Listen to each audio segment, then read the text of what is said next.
Normally when you boot up a game, you check the controls and that's you, ready to go. But it's not always that simple. For me, I often need to buy a game, hoping that I can rebind the controls once in the menus.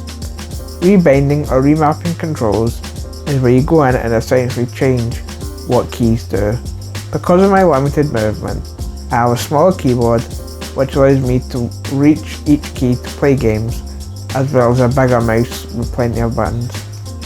The addition of accessibility and rebinds opens up a ton of opportunities for people with disabilities. Often the whole game isn't playable just because one button isn't rebindable, closing off a whole world of fun just because developers never thought about it. Unfortunately on Steam, there's a bunch of buttons in games where you don't have the option to rebind these buttons. This is an unfortunate case for many independent games that just don't have the resources to do this. Me and my mates wanted to play Overcooked 2, but it just wasn't possible. Thankfully now it's fixed. This is the story for many games. Another issue that's probably overlooked is controller compatibility. Some people are able to use controllers but find it difficult to use a mouse and keyboard. And there's a number of games which don't support this. One of these including one of the biggest PC games, Arma 3, as well as the whole Mass Effect series. That's just to name a few. But it's not that games companies simply don't care. It could come down to the fact that people with disabilities are simply underrepresented in the gaming industry. Because of this, decisions get made without the knowledge and consequences for others. I never have forgotten the feeling of depriving someone of an experience just because I didn't think to add a button. That's the words of Ian Halstead of Ubisoft. But how can we help fix this? Well, one thing that would help is clear labelling of buttons and whether they can be rebound before buying. Clear labelling on Steam game descriptions would cut out the hassle of buying a game then getting a refund after realising it's not playable. Also, software like SharpKeys allows you to rebind keys manually, but this can be a time-consuming process. Some games will also assume your SharpKey bindings are unfair advantages, and in the competitive environment, this can get you banned. As well as this, new controllers are being developed every day by companies with the help of people with disabilities. Most notably the Xbox Adaptive Controller, which released in 2018. Microsoft teamed up with Disabled People, as well as Able Gamers and the Cerebral Palsy Foundation, among other charities, to make sure an accessible controller was made available. Steve Spohn, Chief Operations Officer of the Able Gamers charity, has been on a mission his whole life to make gaming more accessible. He spoke to me about the importance of Keybinds and the adaptive controller that he helped create alongside Microsoft. The Microsoft Adaptive Controller is a great piece of hardware that I was privileged to personally work on as one of the early testers through Able Gamers and also early in the concept design. One of the highlights really of my career in 2018 was getting to work on this fabulous piece of technology. But the truth of the matter is that as great as the Adaptive Controller is and all the other controllers that are out there, they're only part of the solution. The other part of it is the software side. So developers need to be able to put in accessibility options. And you can learn more about that on our Accessible Player Experiences website, accessible.games. That tells you a lot about how developers should be designing with more accessibility, what kind of options they should be putting in. But right here, right now, I can talk to you just a little bit about the ability to rebind keys and how important that is.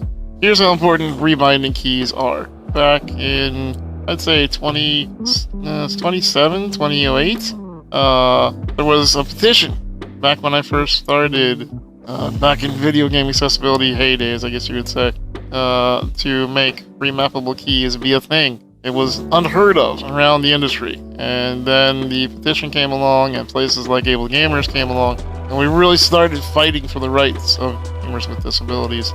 And well, that took off. It took 15 years. We're 15 years old now, and I've been doing this for that long, and I can tell you, it's been a fight. But the industry now allows people to remap from the console level up. You can do it in most games because it's now a standard feature just the same as closed captioning is. it's so important that people be able to remap their keys to whatever works that it has become a standard. And in that, the assistive technologies kind of rely on the ability for whatever buttons they have available in the input. So even though things are improving, there's still one massive issue in the way: the cost. Many of these controllers are simply too expensive for most people to buy. For example, the Xbox controller comes in at a massive £75, but that isn't even including the extra switches and mounts that most users would probably need to play a game, and the majority of other mounts are £50 plus.